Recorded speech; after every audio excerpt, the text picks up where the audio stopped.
Welcome to Mystery Stories for Sleep, where the unknown meets the mysterious. Relax, unwind, and let the intrigue carry you into the night. Your journey into the strange begins now. Okay, so get this picture. It's 1820 rural Tennessee. A man named John Bell is on his deathbed, and right next to him, a mysterious vial filled with a strange, dark liquid. Spooky, right? Yeah. This isn't just some random death scene. It's a crucial piece of the Bell Witch, haunting one of America's most enduring mysteries and the one we're diving deep into today. And you're right to hone in on that vial because it sits right at the heart of the mystery. Was John Bell poisoned? And if so, was it by a human hand or something more unexplained? See, this is what I love about this case. It's got all the elements of a classic Southern Gothic thriller, a prominent family whispers of dark magic, and even a suspicious death. But before we get ahead of ourselves, let's rewind back to the beginning, shall we? Absolutely. To understand the gravity of that deathbed scene, we need to go back to 1817 when the Bell family's nightmare began. So we're talking about John Bell, the patriarch of the family, who relocates from North Carolina to this seemingly idyllic farm in Adams, Tennessee. But it doesn't take long for things to go south, literally and figuratively. Right. At first it starts subtly. Unexplained noises at night, whispers, the dragging of chains, classic haunted house stuff. But what makes this case stand out is how quickly these occurrences escalate. And how personal they become. Exactly. This wasn't just about things going bump in the night. This entity, this witch as it came to be known, seemed to target the Bell family, specifically John Bell and his daughter Betsy. Imagine being tormented, physically attacked, even by an unseen force. It's the stuff of nightmares. It really makes you think about what people truly experienced back then. Today, we might look for logical explanations. But in the 1800s, especially in rural communities steeped in folklore and superstition, the line between the natural and supernatural was blurred, to say the least. Absolutely. Imagine a world lit by candlelight, where stories of witches and curses weren't just entertainment. They were cautionary tales woven into the fabric of everyday life.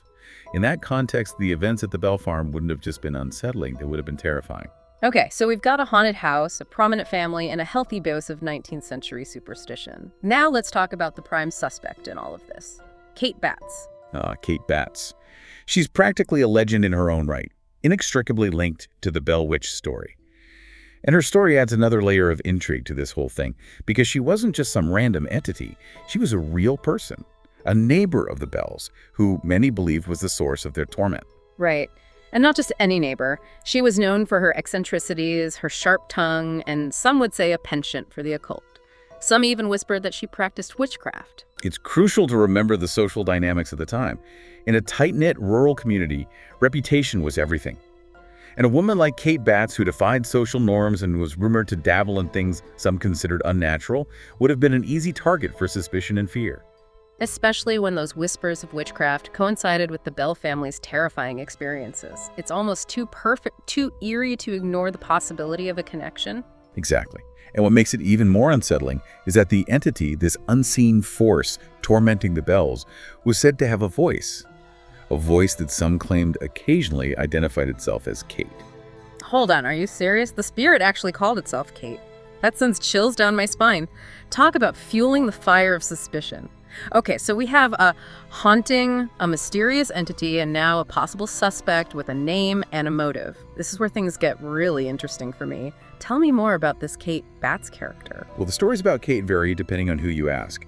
Some say she was a skilled herbalist, others a woman scorned, and some even claim she had a connection to the Native American burial grounds that dotted the Tennessee landscape. Ooh, that last one is interesting. You know, it makes you think about how often those kinds of sacred places get woven into these kinds of hauntings. Right. It's like these stories tap into something deeper, something ancient and maybe a little bit unsettling. But going back to Kate, the account suggests that she had a contentious relationship with John Bell, stemming from a financial dispute, possibly involving a loan gone bad. Ah, money.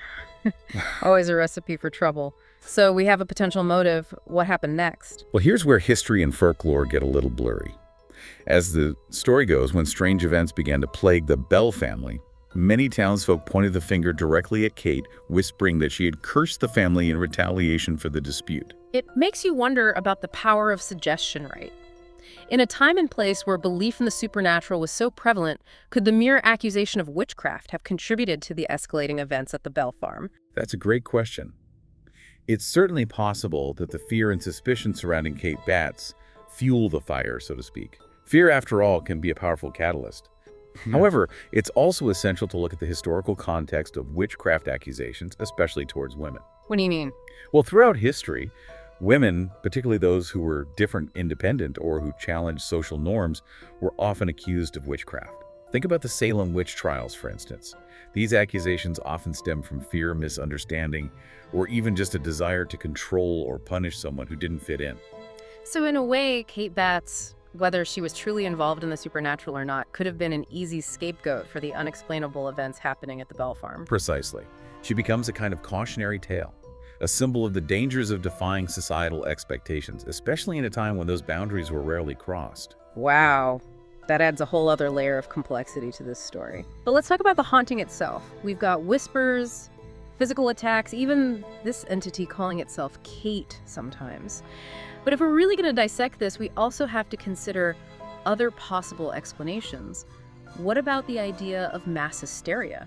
It was the 1800s after all. People were a lot more susceptible to that kind of thing back then, weren't they?